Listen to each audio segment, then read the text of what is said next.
Hello students, welcome back to physics class. Students, आज हम यहाँ पे बीएससी सेकेंड ईयर का लास्ट टॉपिक कर रहे हैं यूनिट फर्स्ट का। अब मेंशन कर लीजिए, आज ये लास्ट टॉपिक है यूनिट फर्स्ट का, ठीक है। इसके अंदर हमने आज करना है डू लूप और आपका एक है गो टू, ठीक है। गो टू स्टेटमेंट और डू स्टेटमेंट, ये दो करने हैं आपने। अच्छा, आपने कभी सोचा मैंने इसको लूप क्यों बोला है? कभी सोचा एक बार मैंने डू लूप और ये गो टू स्टेटमेंट, तो गो टू स्टेटमेंट ही बोला जाता है, डू को मैं लूप बोलती हूँ कई बारी। ध्यान है, लास्ट लेक्चर के अंदर भी मैंने लूप से बोला था। पता है किस लिए बोला जाता है? वो इसलिए बोला जाता है क्योंकि इसके अंदर क्या होता है बच्चे, एक पर्टिकुलर हमें यहाँ पे एक कंडीशन दी जाती है, ठीक है। और फिर यहाँ पे हमारे पास क्या होती है, स्टेटमेंट्स होती हैं। तो जब तक, जैसे यहाँ पे क्या हो गया, मैंने सपोज़ ये कह दिया कि यहाँ पे सम करना है मुझे 5 नंबर्स का, ठीक है। तो मैं यहाँ पे है ना आई की वैल्यू ऐसे दूंगी कि लेस देन इक्वल टू 5, कि जब, और यहाँ पे उनका सम करवाती जा रही हूँ।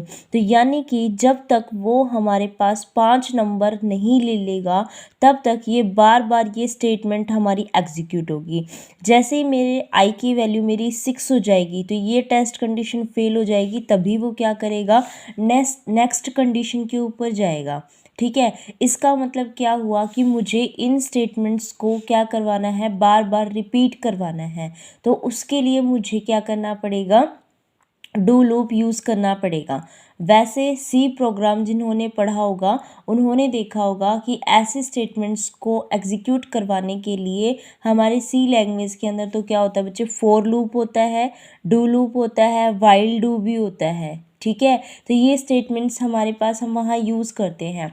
लेकिन फोरट्रान के अंदर जो मोस्टली वो रिपीटेडली कंडीशंस के लिए जो लूप यूज़ करता है वो सिर्फ डू लूप को ही यूज़ करता है। तो हमारे सिलेबस में जो है वो सिर्फ डू लूप ही है। हमें वाइल डू लूप या वाइल लूप या फिर हमारे पास जो फॉर लूप है उसको पढ़ने की कोई भी आवश्यकता नहीं है। हमें सिर्फ फोरट्रान के अंदर हमारा ये सिंपल डू लूप ही पढ़ना है।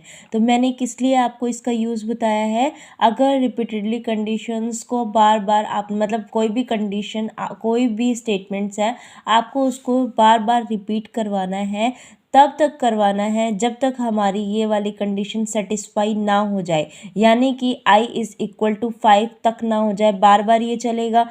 जैसे ही ये वाली कंडीशन फेल हो गई, ये कहाँ चला जाएगा, नेक्स्ट स्टेटमेंट के ऊपर चला जाएगा।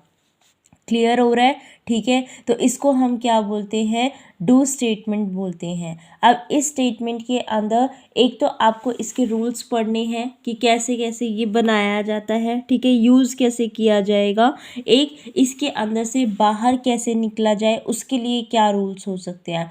मैं थोड़ा इजी लैंग्वेज में करवाने की कोशिश कर रही हूँ, ये थोड़ा सा टिपिकल पड़ सकता है लेकिन इजी लैंग्वेज में करवाने की कोशिश कर रही हूँ आपको ये, ठीक है। तो ध्यान से देखिएगा, अभी मैंने जो बताया है पहले तो वही लिख लेते हैं, ठीक है। तो हेडिंग डाल लीजिए, डू स्टेटमेंट। डू स्टेटमेंट होता है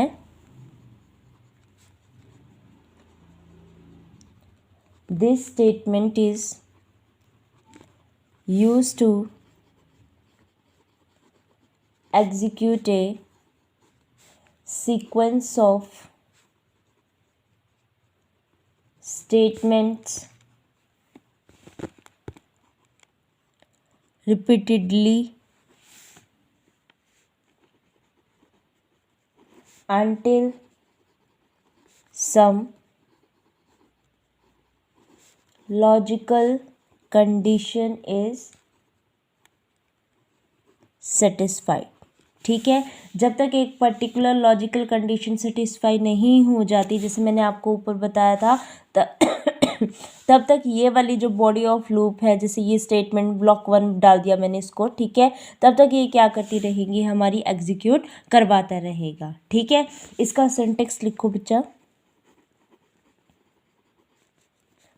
सिंटेक्स होता है इसका do S U is equal to U S U T U I, ठीक है। इन सब के पर्टिकुलर आपके कुछ वो होते हैं, ठीक है। जैसे एस जो है वो तो एग्जीक्यूटेबल स्टेटमेंट नंबर हो गया, ठीक है। उसके बाद जो यू है आपका वो लूप कंट्रोल हो गया, ठीक है। उसके बाद जो आपका यूएस है उसको बोलते हैं स्टार्टिंग वैल्यू आपकी कंट्रोल की कहाँ से लेके चलेगा। टी आपका क्या हो जाएगा यहाँ पे, जो टेस्ट आपका इसके अंदर आता है, ठीक है, जो टेस्ट वैल्यू होती है यानी कि जैसे 5 उसमें हो गई वहाँ तक लेके चलेगा, ठीक है। यूआई आपका क्या हो जाएगा, इंक्रीमेंट वैल्यू, जैसे सपोज यहाँ पे मैंने इसकी वैल्यू जो है वो 1 से दे दी, ठीक है। तो 1 करने के बाद फिर यहाँ पे वो एक इंक्रीमेंट भी तो बार बार लगाना ना, ताकि वो ये सेटिस्फाई नहीं होगी, तो एक इंक्रीमेंट करके आई की वैल्यू को अब 2 कर देगा, ठीक है। फिर आई की वैल्यू को 3 कर देगा, फिर 4 कर देगा, फिर 5 कर देगा। तो इस तरीके से एक इंक्रीमेंट लगाओगे तभी तो वो उसकी वैल्यू को नेक्स्ट वाला लेके चलेगा। समझ में आया? तो यानी कि हमें इसके अंदर एक इंक्रीमेंट वैल्यू भी लगानी पड़ेगी। जिन्होंने सी पढ़ी हुई है उनको ध्यान आ रहा होगा, उन्होंने इन प्रोग्राम्स के नीचे यहाँ पे जैसे i++ कर दिया था, यानी कि एक इंक्रीमेंट लगा दिया, ठीक है। अब जब नेक्स्ट ऊपर चढ़ेगा वो तो एक वैल्यू प्लस करके चलेगा, i++ का मतलब i=i+1, ठीक है। तो इस तरीके से वो उसकी एक वैल्यू को बढ़ा के चलेगा। तो यहाँ पे भी हमें क्या करना पड़ेगा, आई की वैल्यू को एक वैल्यू इंक्रीमेंट करके देनी पड़ेगी ना नेक्स्ट टर्म पे, है ना। आई की वैल्यू दोबारा से 1 तो नहीं चलाऊंगी मैं, आगे चलानी पड़ेगी मुझे, तो इसलिए मुझे एक इंक्रीमेंट वैल्यू की भी नीड पड़ेगी यहाँ पे, ठीक है। तो इसी तरीके से जो जो हमने यहाँ पे बताया है एक बार यहाँ पे लिख लेते हैं, where S is equal to executable statement number, u is equal to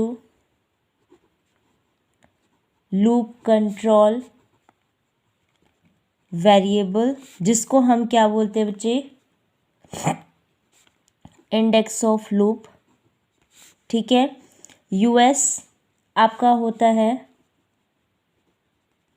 starting value of control variable, UT या तो आप फाइनल बोल दो या फिर टेस्ट वैल्यू बोल दो, कुछ भी बोल सकते हो, ठीक है। तो मैं फाइनल बोल दूं, ध्यान रहेगा आपको, ये स्टार्टिंग हो गया, ये फाइनल हो गया। Final value of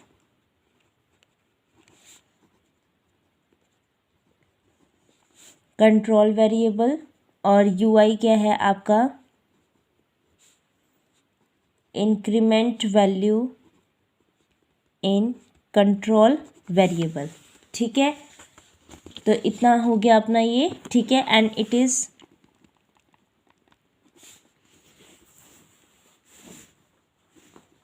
optional. अब इसका क्या करना है, आपको फ्लो चार्ट बनाना है, ठीक है। तो इसका फ्लो चार्ट भी बना लीजिए एक बार, इससे पहले हाँ एक बार फ्लो चार्ट बना लीजिए, ठीक है। फिर उसके बाद आपको समझ में आ जाएगा इसके अंदर कि मैं नेक्स्ट क्या लिखवाना चाह रही हूँ। उसके लिए आपको फ्लो चार्ट बनाना ज़रूरी है, ठीक है। तो फ्लो चार्ट बनाइए।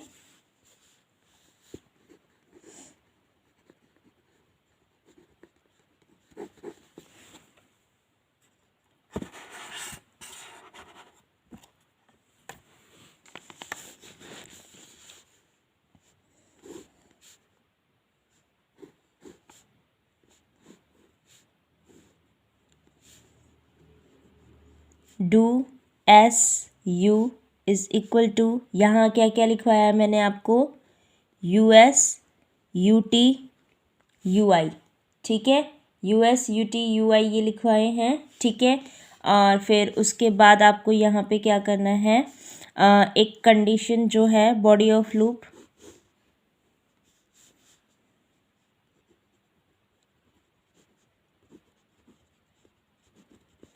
ठीक है। Body of do loop, do loop की बॉडी है यहाँ, ठीक है। यहाँ क्या हो जाएगा आपका एस, उसके बाद इस तरीके से आप इसी स्टेटमेंट पे वापस ले जाइए, ठीक है। और यहाँ आ जाएगा यस, यहाँ लिख दीजिए डन, और यहाँ लिख दीजिए नो, मतलब नॉट डन, ठीक है। और ऊपर एक बारी ना एक और यहाँ पे क्या दिखा दीजिए, बॉडी ऑफ डू लूप, यानी कि कोई और चल रही है, और यहाँ दिखा दीजिए एस कंटिन्यू, ठीक है। इसका मतलब अगर ये भी है इसके अंदर, फिर नेक्स्ट उसमें क्या चलेगा, ये एस कॉन्टिन्यू कि भाई ये वाली स्टेटमेंट्स दोबारा उसमें आ रही हैं। ठीक है, तो यानी कि जो टर्मिनल स्टेटमेंट है डू लूप की, ठीक है, वो हमारे पास कैसे उसमें एक कॉन्टिन्यूस स्टेटमेंट के रेफरेंस नंबर से दिया जाता है। समझ में आया? ठीक है, तो इसके अंदर लिख लीजिए डू लूप बॉडी के बारे में और टर्मिनल स्टेटमेंट के बारे में। Do loop body,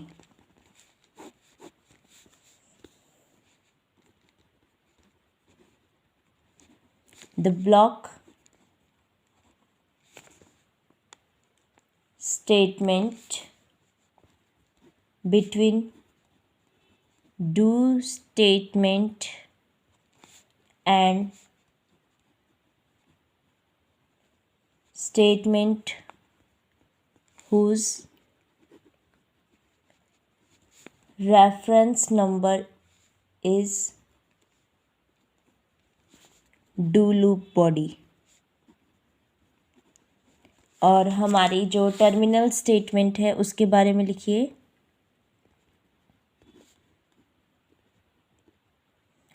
terminal statement of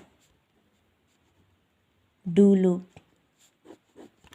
terminal statement of do loop होता है it is continue statement with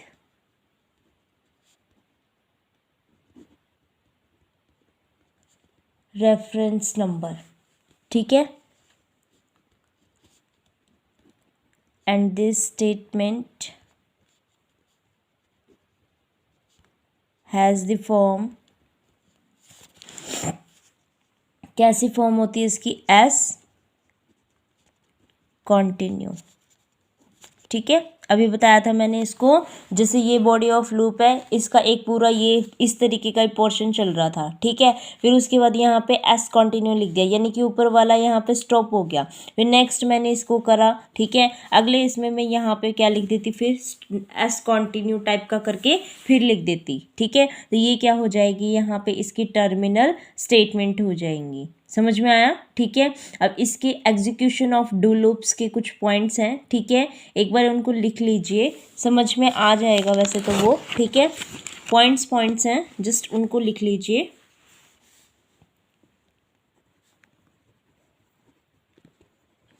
execution of do loop, first यहाँ लिख लीजिए रूल्स। फर्स्ट है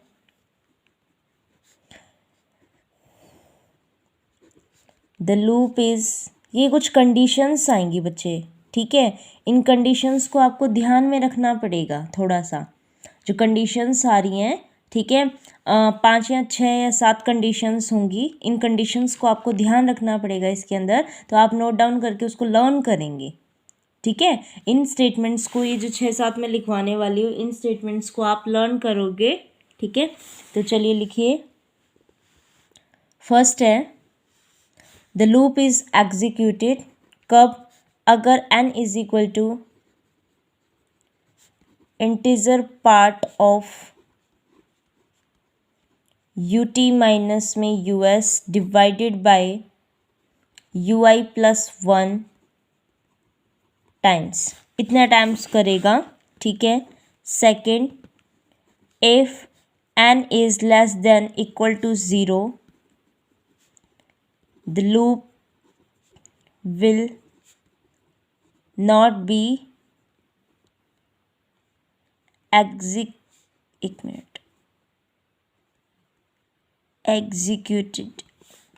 ठीक है, for example do 20i is equal to 172 ठीक है, आपने 2 ही इंक्रीमेंट उसमें करे तो ये इतनी वैल्यूज़ को नहीं करेगा, जब तक मतलब 0 के उसमें जैसे 0 या इससे इक्वल हो जाता है तो वो हम इसको एग्जीक्यूट नहीं करवाएंगे। ठीक है, नेक्स्ट चलिए third, if n is greater than 0 initial value of u is us। ठीक है, अगर n की वैल्यू को हम 0 उसमें करके जा रहे हैं तो u की वैल्यू जो इसने u दिखाया था, u क्या बताया था मैंने, इंटीजर और रियल कंट्रोल वेरिएबल, जिसको इंडेक्स ऑफ लूप बोला था मैंने, ठीक है। तो इंडेक्स ऑफ लूप की वैल्यू अगर इससे बड़ी है तो यानी कि तो हम इंटीजर जो आपने ये बोला है, ठीक है, इंटीजर पार्ट बोला ना इसके अंदर ये वाला, ठीक है। तो ये वाली वैल्यू हमारी जो इंडेक्स की है वो हमारी पूरी की पूरी यूएस के इक्वल हो जाएगी। और यूएस क्या है, इनिशियल वैल्यू ऑफ इंडेक्स है, तो इनिशियल वैल्यू ऑफ इंडेक्स इसमें स्टोर हो जाएगी, ठीक है। फोर्थ इसमें लिखिए, the steps fifth and sixth are repeated N times. मतलब जब तक ये आपकी कंडीशंस है, ठीक है, वो तब तक सेटिस्फाई नहीं हो जाती, तब तक उसको रिपीट करेंगे। Execute the block of statements between do statement and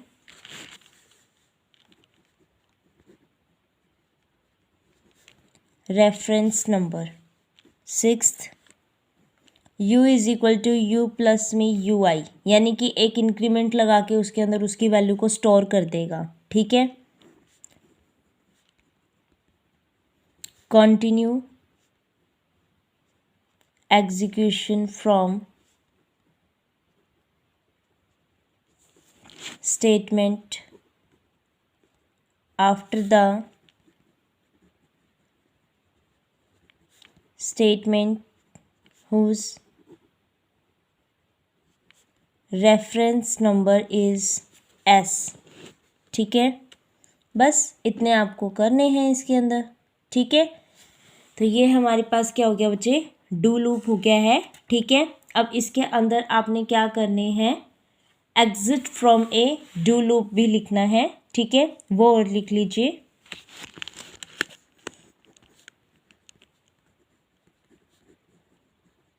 exit from A do loop तो दो तरीके के हो सकते हैं, ठीक है। एक तो नॉर्मल एग्जिट हो जाए, ठीक है, कि भाई पूरी स्टेटमेंट्स वगैरह है वो मतलब अपने आप ही उसमें हो जाए, ठीक है। एक होता है एबनॉर्मल एग्जिट, इनकी फॉर्मेट है पर्टिकुलर, आपको वही लिखने पड़ेंगे, ठीक है। तो आपको उसी को ही बता के आना है इसके अंदर। तो चलिए लिखिए,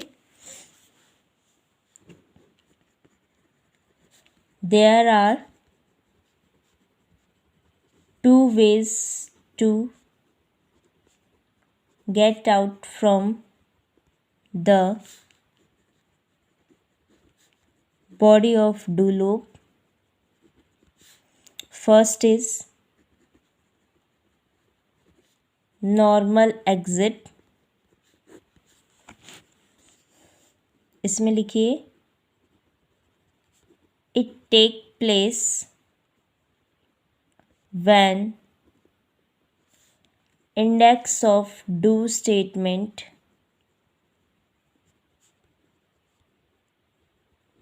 exceeds the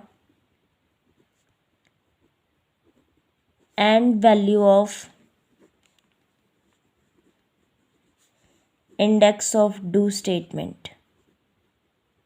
यानी ये तो जो अभी मैंने आपको बताया था उसी फॉर्म के अंदर ही है, ठीक है, कि जैसे आई की वैल्यू है, ठीक है, मैंने क्या लिखवाया था, आई इज़ मैंने यहाँ पे लिखवाया था I is less than equal to 5, ठीक है।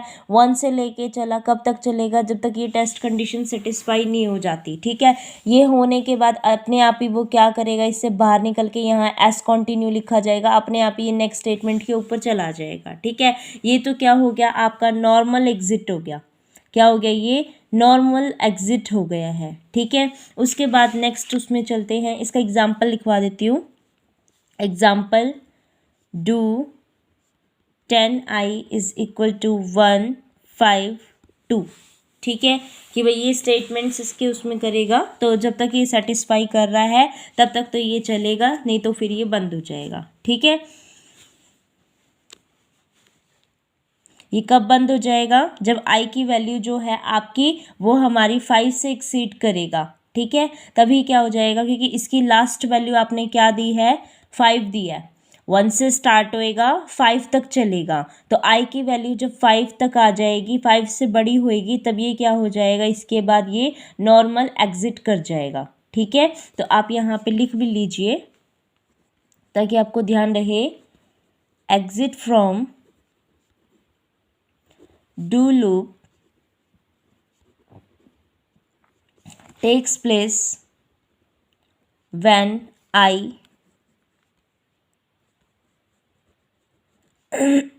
exceed 5। ठीक है, जैसे ये 5 से, क्योंकि यहाँ पे क्या होता है इनिशियल वैल्यू, ये आपकी क्या है फाइनल वैल्यू, और ये तो इंक्रीमेंट बता रहा है भाई, 2 का इंक्रीमेंट करके कर रहा है। ठीक है, वो हमारी मर्जी है, हम 2 का करवा रहे हो, 1 का करवा रहे हो, कैसा भी करवा रहे हो, मैं करवा सकती हूँ। ठीक है, तो इस तरीके से।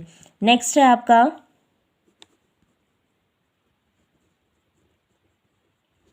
Abnormal exit. एबनॉर्मल एग्जिट के अंदर लिखिए इट कैन बी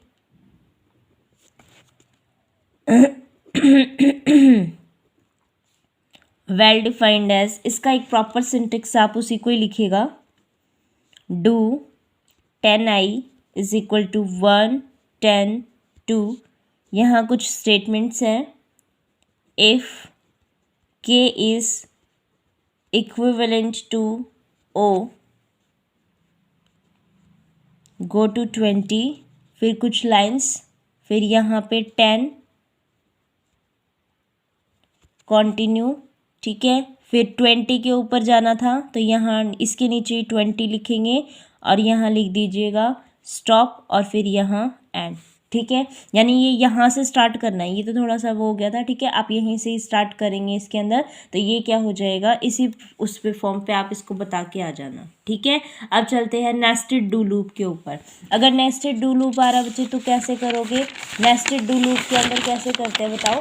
एक के अंदर एक के अंदर एक लूप, यही मतलब है नेस्टेड डू लूप का। तो ठीक है, इसका मतलब सेवरल्स डू लूप्स आपके एक लूप के अंदर आ रहे हों तो आप क्या कहोगे, उसको नेस्टेड डू लूप कहोगे। ठीक है, तो यहाँ लिख लीजिए नेस्टेड डू लूप्स। ठीक है, तो यहाँ लिख लीजिए several do loops can be used within the same program। ठीक है, तो do loop में भी nested, तो इसका सिंटेक्स लिख लीजिए।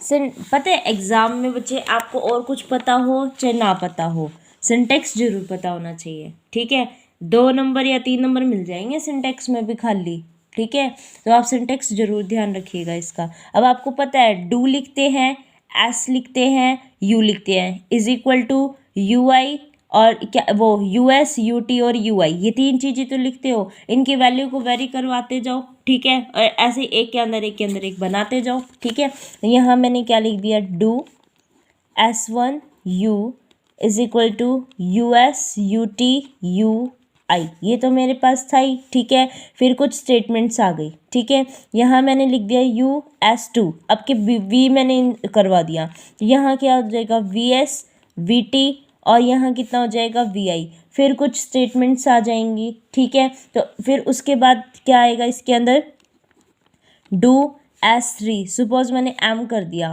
तो MS MT MI। ठीक है, फिर इसकी कुछ स्टेटमेंट्स आएगी। अब पहले ये बंद होएगा, इसको बंद करने के लिए S3 कंटिन्यू करना पड़ेगा। ठीक है, तो ये एक स्टेटमेंट हो गई। फिर इसके बंद होने के बाद कुछ भी स्टेटमेंट्स है, फिर मैंने क्या कर दिया, S2 कंटिन्यू कर दिया। ठीक है, S2 कंटिन्यूस में कर दिया, तो मेरी सेकंड स्टेटमेंट यहाँ से लेके यहाँ तक हो गई, ये वाली यहाँ से यहाँ तक हो गई। फिर मैंने कुछ स्टेटमेंट्स देके लिख दिया S1 कंटिन्यू। ठीक है, इसका मतलब ये वाली स्टेटमेंट्स फिर यहाँ से यहाँ तक हो गई, बस खत्म। ठीक है, तो इस तरीके से ये हमारे पास हो जाएगा। अब लिखिए execution of nested do loops, ये बिल्कुल वैसे ही है बेटा जैसा हमारा नेस्टेड इफ स्टेटमेंट की हमारी एग्जीक्यूशन करते हैं, एक के बाद एक के बाद ये हो गया तो ये हो गया, ठीक है। इसी तरीके से हम इसके अंदर भी करेंगे। तो आप इसके अंदर लिख लीजिए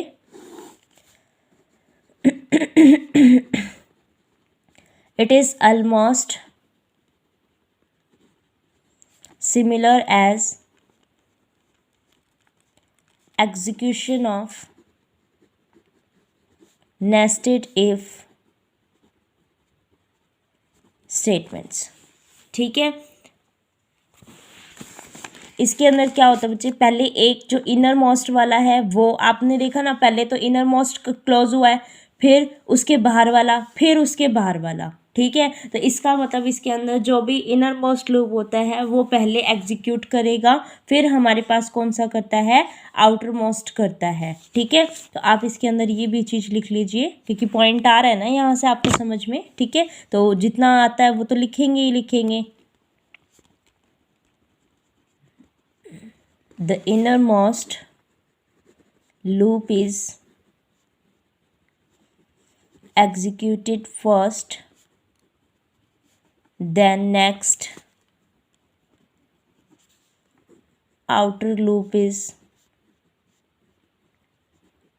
executed, followed by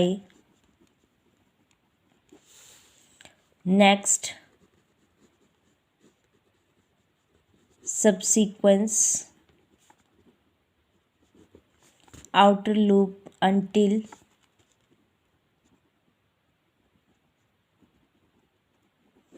outermost loop is executed, ठीक है।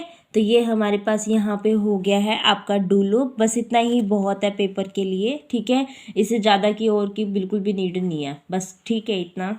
उसके बाद नेक्स्ट चलिए आप गो टू स्टेटमेंट के ऊपर, ठीक है। नेक्स्ट लिखो बेटा गो टू स्टेटमेंट। वैसे तो आप इससे वाकिफ़ हो ही, ठीक है। हमने लास्ट उसमें जब मैंने आपको इफ़ स्टेटमेंट करवाई थी तब मैंने गो टू का यूज़ करवाया था वहाँ पे, है ना। तो वहाँ पे मैंने क्या करवाया था कि एक स्टेटमेंट से किसी दूसरे स्टेटमेंट पे डायरेक्ट जाने के लिए, इसका मतलब कंट्रोल को जंप करवाने के लिए हम क्या कर रहे थे बेटा, गो टू स्टेटमेंट का यूज़ करते हैं, ठीक है। तो इसका मेन तो यही हो गया कि गो टू स्टेटमेंट किस लिए यूज़ किया जाता है आपका, ताकि आप कंट्रोल को ट्रांसफ़र करवा सको एक स्टेटमेंट से दूसरी स्टेटमेंट के अंदर, प्रोग्राम के अंदर, अगर वहाँ पे रिक्वायर है तो, ठीक है। फिर इसका सिंटेक्स लिख देंगे, है ना। अब ये दो टाइप के होते हैं हमारे, ठीक है। एक तो अनकंडीशनल, तीन टाइप के होते हैं एक्चुअली में। एक तो होता है अनकंडीशनल गो टू, ठीक है। एक होता है कंडीशनल गो टू और एक होता है कॉम्पिटिशनल गो टू, ठीक है। तो ये तीन तरीके के आपको टाइप लिखने हैं, पेपर में ये आएगा, आपको ये लिख के भी आना है, ठीक है। तो चलिए स्टार्ट करते हैं इसके अंदर, ठीक है। It is used when transfer of control from one statement to some other statement in the program is required, ठीक है। उसके बाद इसके अंदर क्या कर सकते हैं हम, इसके टाइप्स बताएंगे, ठीक है। तो टाइप लिखिए या इसका जनरल सिंटेक्स लिख लीजिए, ठीक है। वो जो जनरल सिंटेक्स में लिखवा रही हूँ आपको वो एक्चुअली में अनकंडीशनल गो टू स्टेटमेंट का ही होता है, यानी कि वहाँ पे हमने कोई प्रॉपर कंडीशंस लगा के नहीं दे रखा, ठीक है, उसके ऊपर भी। तो इसीलिए उसको अनकंडीशनल गो टू स्टेटमेंट भी बोलते हैं। तो या तो मैं अनकंडीशनल गो टू स्टेटमेंट पहले लिख लेते हैं, उसका ही सिंटेक्स लिख देंगे, इसका बताने की बजाय अनकंडीशनल का ही बता देंगे, ठीक है। तो यहाँ लिख लीजिए types of go to statement. First, unconditional go to, ये बहुत बार पेपर में आया हुआ बच्चे, इसको अच्छे से कर लेना, ये बहुत बार पेपर में आया हुआ है, ठीक है। तो ये लिखिए अनकंडीशनल गो टू स्टेटमेंट का मतलब क्या, कि आप जंप तो करवा रहे हो, ठीक है, लेकिन अनकंडीशनली, कोई कंडीशन नहीं है उसके ऊपर, ठीक है। यहाँ लिखिए this statement is used to transfer the control to the other specified executable statement unconditionally। हम क्या कर रहे हैं, अनकंडीशनली उनको उस पर ट्रांसफर कर रहे हैं, ठीक है। It is used to skip over a set of instruction or to repeat a set of instructions finite number of times। क्या मतलब है, आपको पता हो यहाँ पे कुछ लिखा था, यहाँ पे लिख दिया गो टू 20, मैंने यहाँ पे 6 लाइन में जैसे गो टू 20 करके और फिर ये लिख दिया, इनके बीच में भी बहुत सारी स्टेटमेंट्स हैं, तो बार बार इनको एग्जीक्यूट करके इस पे आने की बजाय इसको छोड़ के मैं सीधा इसके पास इसके ऊपर जंप करवा दूँ, ठीक है। जंप करवाने के बाद सीधी स्टेटमेंट पे चली जाऊँ, इन स्टेटमेंट्स को क्यों बार बार एग्जीक्यूट करवाऊँ, तो यानी कि मैं क्या कर सकती हूँ, इनफाइनाइट नंबर ऑफ स्टेटमेंट्स को क्या करवा सकती हूँ, स्किप कर सकती हूँ, ठीक है। तो इसके लिए हम ये यूज़ करते हैं सिंटेक्स। सिंटेक्स होता है इसका बच्चे गो टू एस, ठीक है, where S is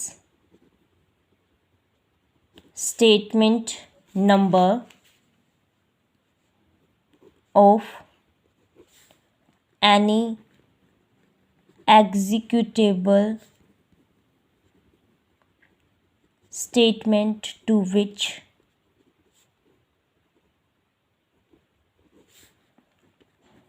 control is to be transferred, ठीक है।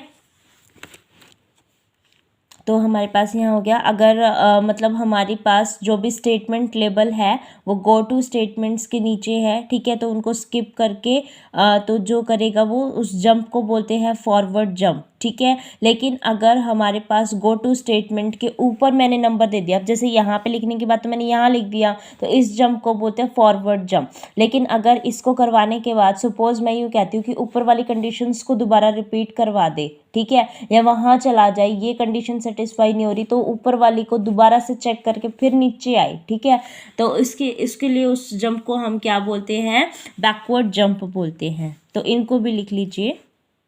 जंपिंग का भी तो पता होना चाहिए कि क्या ये 20 यहाँ पे आएगा या ऊपर भी जा सकता है, तो ऊपर भी इस स्टेटमेंट को हम लेके जा सकते हैं कि उस पर्टिकुलर दूसरी वाली स्टेटमेंट को वहाँ पे एग्जीक्यूट करवा दे, ठीक है। तो लिखिए if the statement label is below go to statement,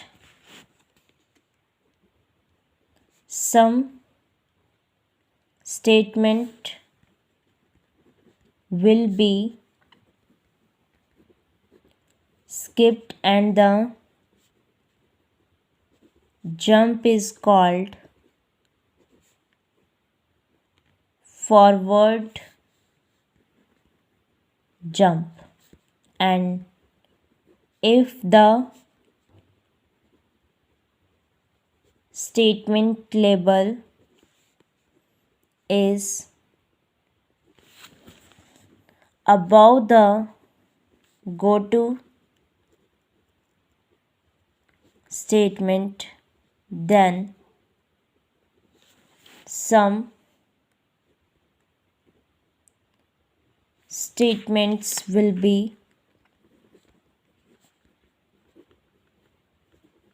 repeated and it is called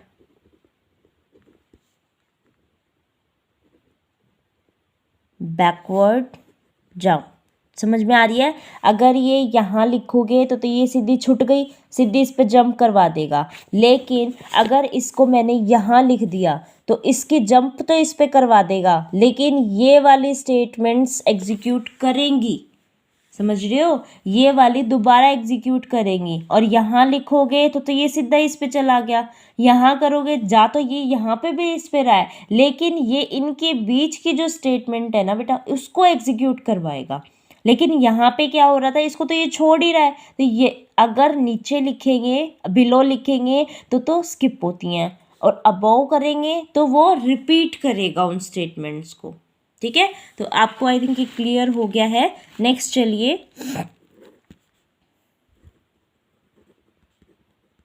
conditional go to statement. इसके अंदर क्या लिखोगे भाई, जिसके ऊपर तुम ये करवा रहे हो, एग्जीक्यूट करवा रहे हो, ट्रांसफर को कंट्रोल मतलब कंट्रोल को ट्रांसफर करवा के उस पर कंडीशंस लगा दो, तो उसको क्या कह देंगे, कंडीशनल गो टू स्टेटमेंट्स बोल देंगे। तो आप लिखो, this statement is used to transfer the control to other executable statement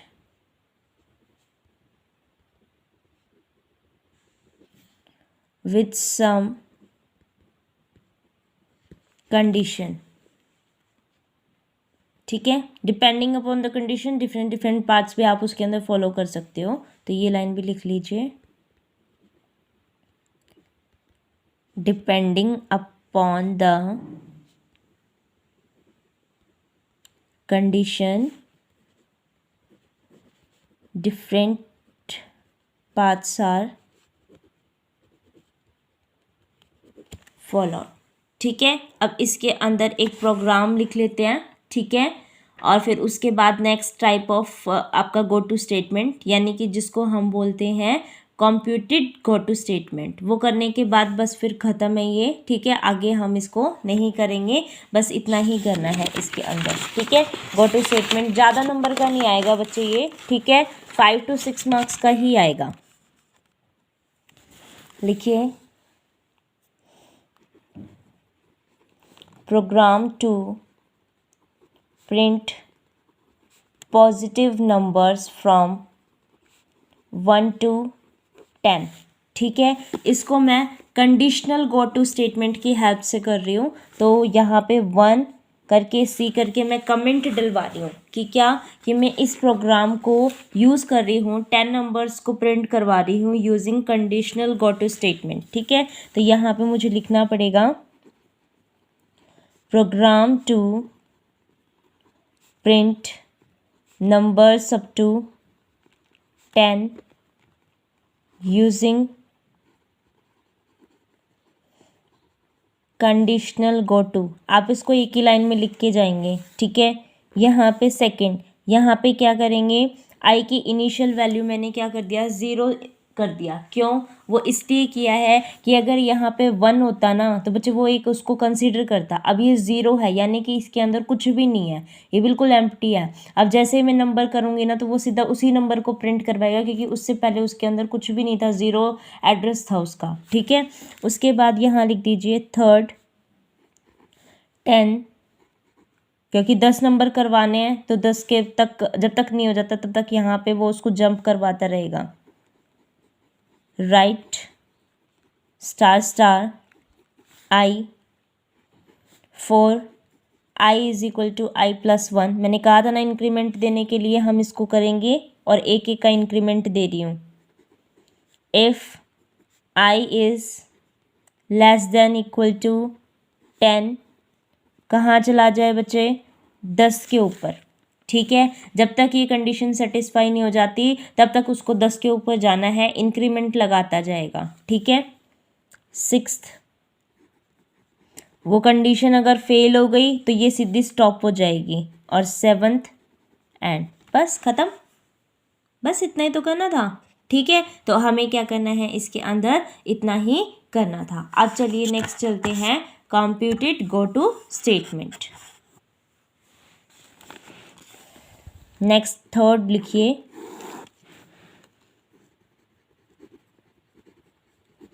computed go to statement, ठीक है। तो इसके अंदर लिखिए, सिंटेक्स तक की लिखेंगे इसके अंदर, ठीक है। थोड़ा बहुत एक्स्ट्रा लिखना चाहते हो तो मैं लिखवा दूंगी, ठीक है। तो देखिए, this is also a conditionally या conditional transfer statement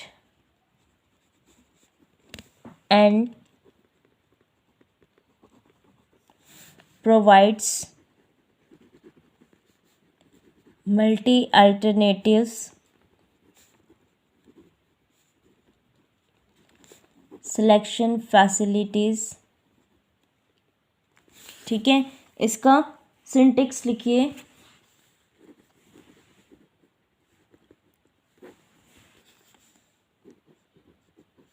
go to, और वहाँ पे खाली एस था कि एक के ऊपर जंप करवाओगे आप, इसमें डिफरेंट डिफरेंट उस पर करवा सकते हो, ठीक है। तो कंडीशन के अकॉर्डिंग यहाँ पे कितना आ जाएगा, S1 S2 से लेके SM, यहाँ पे ये आई कर दो, ठीक है।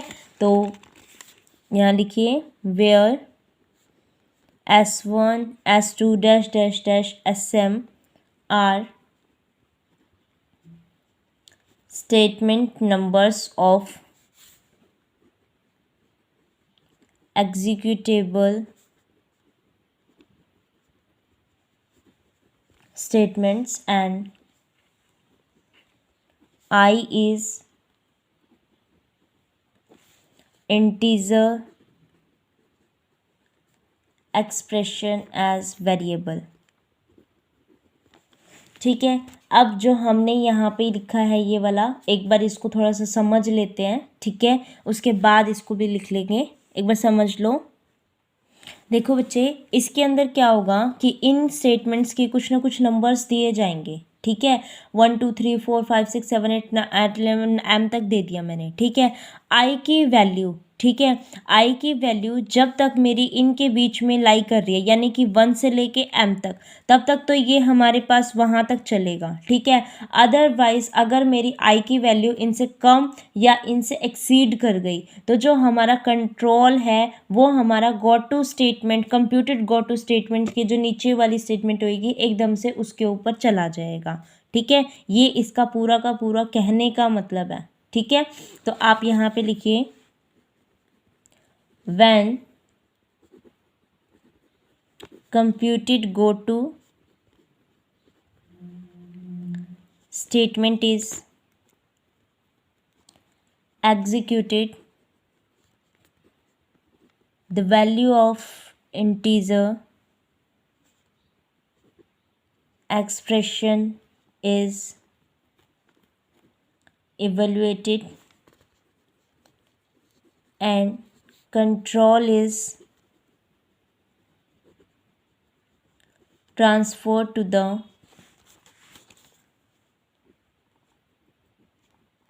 first statement listed in parentheses,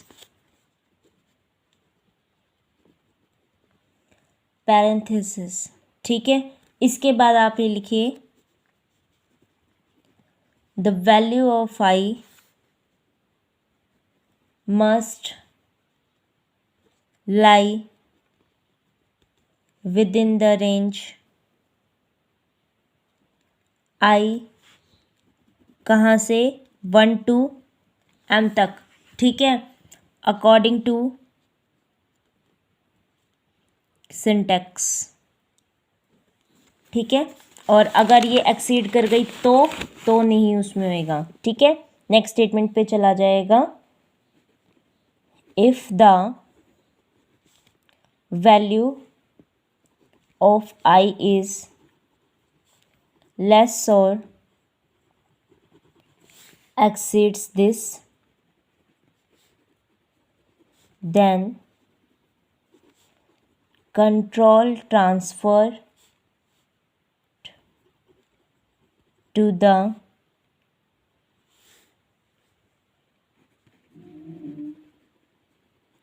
statement immediately following computed go to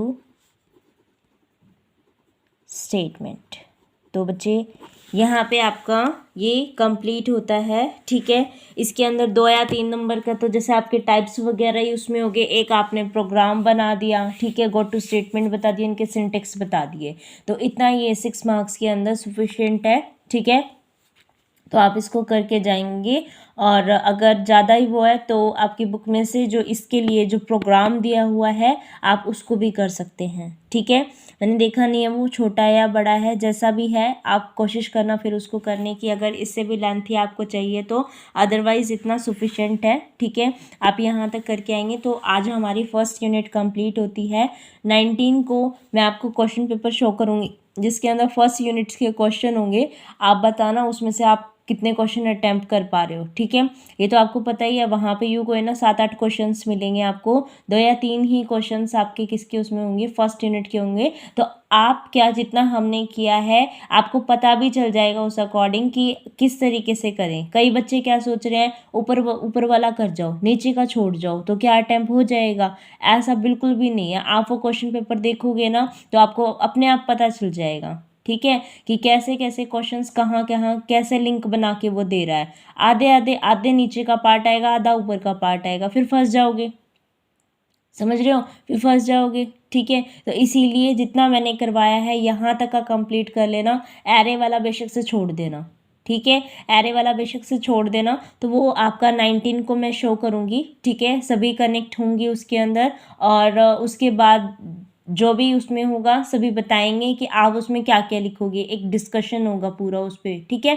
तो वहाँ हम उसको करेंगे, तो उसके लिए रेडी हो जाइए। 19 को आपका रहेगा, आज 16 हो गई है, ठीक है। उसके बाद 2 या 3 दिन आपको मिल रहे हैं, अपना रिवाइज कर लीजिएगा, ठीक है, अपना रिवाइज कर लीजिएगा। और उसके अंदर सभी कनेक्ट होंगे। टाइमिंग हम थोड़ा सा इवनिंग का ही रख लेंगे, कई बच्चों को प्रॉब्लम होती है, इवनिंग रख लेंगे, ठीक है। तो एक लाइव होएगा डिस्कशन हमारा, आप सभी उसके अंदर बताओगे, क्योंकि कई बच्चे फिर कंफ्यूज हो जाते हैं क्या लिखना है क्या नहीं लिखना है, ठीक है। तो इसीलिए सभी कनेक्ट होंगे, बार बार ये कहने की ज़रूरत ना पड़े, ठीक है। Thank you for watching this video, thank you.